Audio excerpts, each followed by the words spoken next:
But my last story this evening is about another rabbi, Rabbi Yaakov. Well, except he wasn't really a rabbi.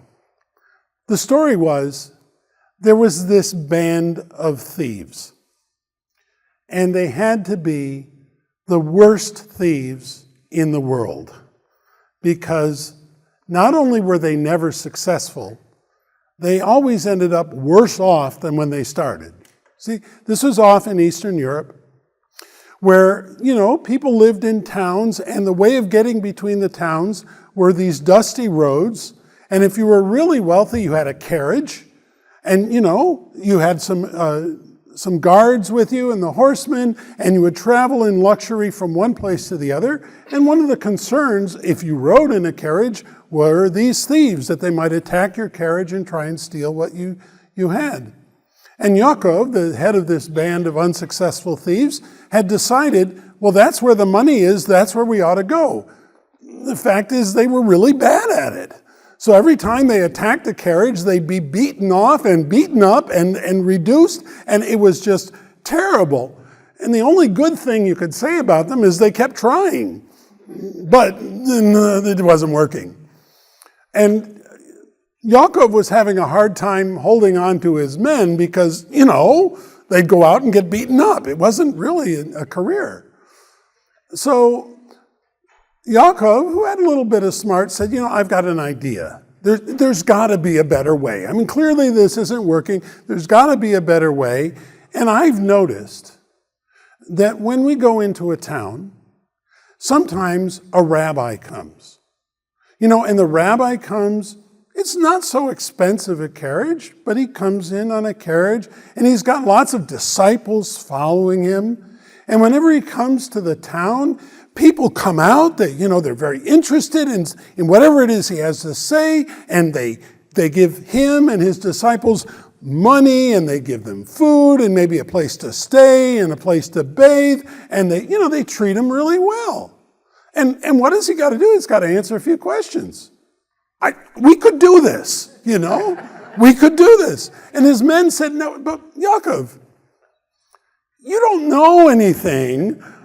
You couldn't answer any of those questions if you tried. If they asked you to make a blessing, you wouldn't know what to say. He said, that's okay, they don't know either. I mean, if they ask a question, it's because they don't know the answer, and I'll just make something up. And if they have a blessing they need, I'll just say, and they'll be happy. So they said, okay, well, it can't get any worse. We'll give it a try. So they found an old carriage, and they found some black robes, and they said, okay, let's head into a town. And as they're heading in, one of them says to Yaakov, now wait a minute.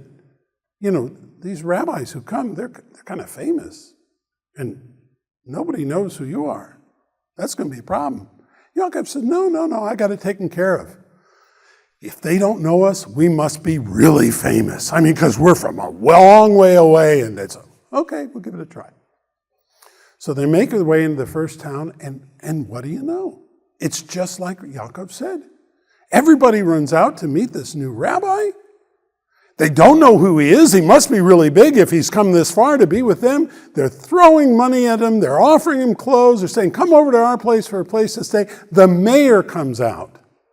The mayor comes out and says, look, I've got a really big place. I want you all to come over.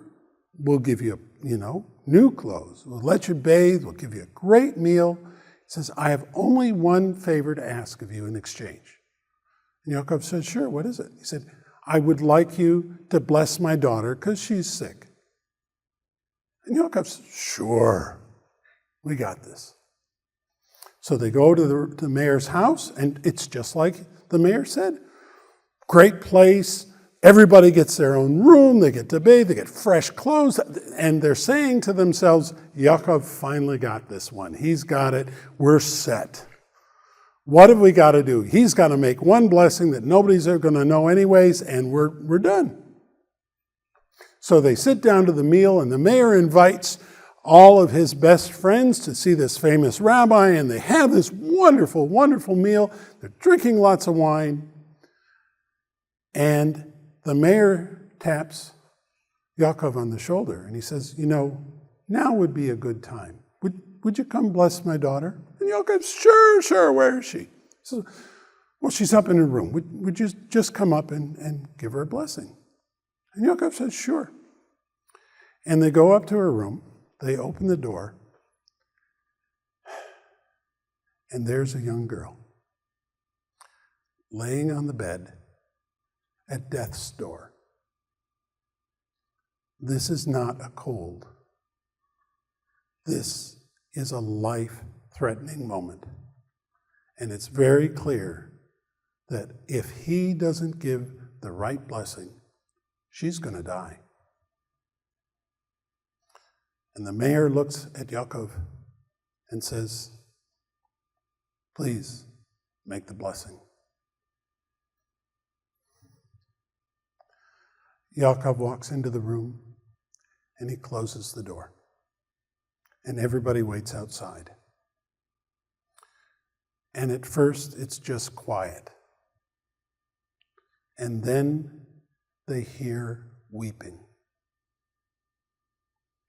And then they hear wailing. And everybody is sure that she's died. And sure enough, the door opens up and there's Yaakov, tears streaming down his face. The worst must have happened. Except close behind him is the mayor's daughter coming out to greet her father. And the father is so happy, he picks up his daughter and hugs her, and Yaakov grabs his men and says, we got to get out of here. And they leave. And they get outside the house, and they get outside the town, and finally they say, Yaakov, what did you do? I mean, this is amazing. How did you cure that girl? What happened? And he said, all I can tell you is I found myself in the room with this girl, and I said to God, how dare you? How dare you put the life of this girl in the hands of a thief who has never done anything good in her life? You're going to make her life dependent on my sorry soul. How could you?